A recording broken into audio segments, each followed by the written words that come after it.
اسی مسجد کے صرف 200 میٹر کے فاصلے پر زمین کا ایک ایسا ٹکڑا کہ جہاں پر کوئی پھل پھول نہیں سکتا. اگر کوئی فیملی آ کے رہے تو ان کی گروتھ نہیں ہو سکتی، ان کی آگے ہی نہیں فیملی بڑھ سکتی. اور اگر مرغی بھی اس وہاں پر انڈا دے دے تو اس سے بھی کبھی بچہ نہیں نکل سکتا. اس زمین کی کیا وجہ ہے ناظرین؟ جی بالکل، یہ مسجد زرار کی جگہ ہے. یہ تو آپ نے سن لیا، اور مسجد زرار کے بارے میں آپ نے پہلے بھی سنا ہوگا. ناظرین، مدینہ کے منافقین کا ایک شخص ابو عامر تھا. وہ شام میں رہتا تھا اور وہ کوشش کر رہا تھا کہ روم کا بادشاہ حملہ کرے مدینہ منورہ پر اور مسلمانوں کو ثم نعوذ باللہ ختم کر ڈالے. ناظرین، اس نے مدینہ کے منافقین کو خطوط لکھے کہ تم ایک ایسی جگہ بناؤ جہاں پر اپنی پلاننگ کرو، اور جب ہم یہاں پر آئیں تو وہاں سے تم حملہ کرو، وہاں پر اپنے ہتھیار بھی چھپاؤ اور کسی کو پتہ بھی نہ چلے.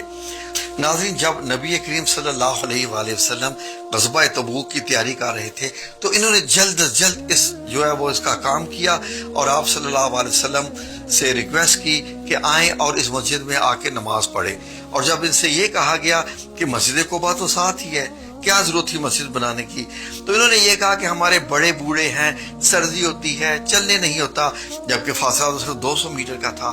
نبی کریم صلی اللہ علیہ وسلم نے ارشاد فرمایا کہ میں ابھی غزوہ تبوک کے لیے نکل رہا ہوں. نبی کریم صلی اللہ علیہ وآلہ وسلم جب غزوہ تبوک سے واپس تشریف لا رہے تھے، ایک دن کی مسافت رہ گئی تھی، تو ناظرین حضرت جبرائیل علیہ السلام اللہ رب العزت کا پیغام لے کر آئے. اور کیا فرمایا؟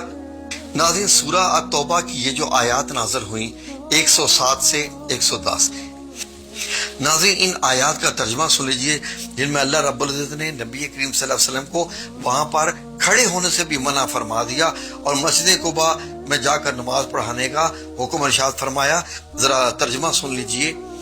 اور ان میں ایسے بھی ہیں جو اس غرض سے جنہوں نے مسجد بنوائی کہ ضرر پہنچائیں، یعنی تکلیف پہنچائیں، نقصان پہنچائیں اور کفر کریں، مومنوں میں تفرقہ ڈالیں، اور جو لوگ اللہ اور اس کے رسول سے پہلے جنگ کر چکے ہیں ان کے لیے گھات کی جگہ بنائیں، اور قسمیں کھائیں گے کہ ہمارا مقصود تو صرف بھلائی کرنا تھی، مگر اللہ گواہی دیتا ہے کہ یہ جھوٹے ہیں. تم اس مسجد میں کبھی جا کر کھڑے بھی نہ ہونا، البتہ وہ مسجد جس کی بنیاد پہلے دن سے تقوی پر رکھی گئی ہے اس قابل ہے کہ اس میں جایا اور نماز پڑھایا کرو. اس میں ایسے لوگ بھی ہیں جو پاک رہنے کو پسند کرتے ہیں، اور اللہ پاک رہنے والوں کو بہت پسند کرتا ہے. اللہ رب العزت نبی کریم صلی اللہ علیہ وسلم کو اطلاع دینے والے. غور کیجئے کتنی حیرانگی کی بات ہے، یہ جانتے ہوئے کہ یہ نبی کریم صلی اللہ علیہ وسلم اللہ کے نبی ہیں، اللہ کی آیات نازل ہوتی ہیں.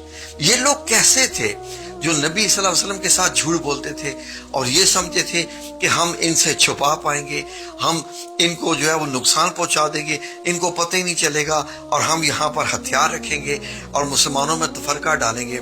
کہ آپ صلی اللہ علیہ وسلم کو تو اطلاع دینے والا اللہ ہے، اور اللہ ہر جگہ موجود ہے اور ہر چیز کو جاننے والا ہے، دیکھنے والا ہے. اس سے اندازہ لگا لیجئے کہ جو منافق ہوتے ہیں یہ اپنے مطلب سمجھتے ہیں کہ ہم اللہ ثم نعوذ باللہ کہ اللہ کو دھوکہ دے رہے ہیں، لیکن اللہ فرماتا ہے کہ یہ اپنے آپ کو دھوکہ دیتے ہیں. ناظرین ان آیات کے نزول کے بعد نبی کریم صلی اللہ علیہ وسلم نے اس مسجد کو گرانے کا حکم دے دیا، جبکہ آپ ابھی لشکر لے کر مدینہ منورہ تشریف لا رہے تھے.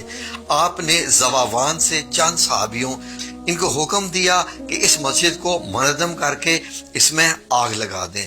چنانچہ ان حضرات نے اس مسجد کو جلا کر زمین سے ملا دیا